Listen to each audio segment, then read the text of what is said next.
പുതുതലമുറയുടെ സമഗ്ര വളർച്ചയ്ക്കായി സാമൂഹിക പ്രതിബദ്ധതയ്ക്കും മൂല്യാധിഷ്ഠിത പഠനത്തിനും ഊന്നൽ നൽകി പ്രവർത്തിക്കുന്ന വിദ്യാഭ്യാസ സ്ഥാപനം ഹോളി ക്രോസ് സ്കൂൾ മുള്ളൂർക്കര 2025-26 അധ്യയന വർഷത്തിലേക്കുള്ള അഡ്മിഷൻ ആരംഭിച്ചിരിക്കുന്നു. കോൺടാക്ട് 9562482835.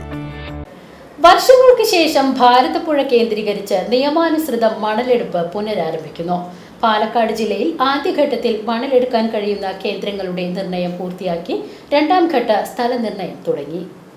ഒറ്റപ്പാലം, പട്ടാമ്പി താലൂക്കുകളിലെ നിശ്ചിത കേന്ദ്രങ്ങളിൽ നിന്നാണ് മണലെടുപ്പ്. സ്ഥലനിർണയം പൂർത്തിയാകുന്ന മുറയ്ക്ക് ശുപാർശ പാരിസ്ഥിതിക അനുമതിക്കായി വിടും. അനുമതി ലഭിക്കുന്ന മുറയ്ക്ക് മണൽ ഖനനം തുടങ്ങും. ഒറ്റപ്പാലം സബ് കളക്ടർ നോഡൽ ഓഫീസറായ പ്രത്യേക സമിതിയാണ് മണലെടുപ്പിനുള്ള സ്ഥലം നിർണ്ണയിക്കുന്നത്. ആദ്യഘട്ടത്തിൽ 5 കേന്ദ്രങ്ങളിലാകും മണൽ ഖനനം. ലക്കിടി 1, ഒറ്റപ്പാലം 2, ഷൊർണൂർ 1, 2 വില്ലേജുകളുടെ പരിധികളിലാണിത്.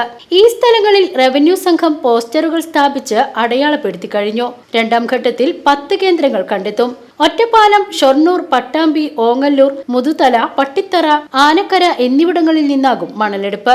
ഒറ്റപ്പാലം സബ് കളക്ടർക്ക് പുറമെ ജില്ലാ ജിയോളജിസ്റ്റ്, ജില്ലാ സർവേ സൂപ്രണ്ട്, തഹസിൽദാർമാർ, മൈനർ ഇറിഗേഷൻ എക്സിക്യൂട്ടീവ് എഞ്ചിനീയർ എന്നിവർ അംഗങ്ങളായ പ്രത്യേക സമിതിയുടെ നേതൃത്വത്തിലാണ് സ്ഥലനിർണയം. 2016 മണലെടുപ്പ് നിയമാനുസൃതം നിർത്തിവച്ചിരുന്നത്.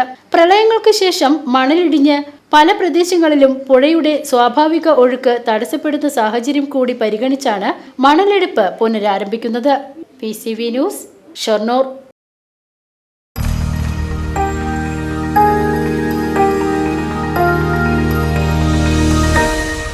You are watching VCV News.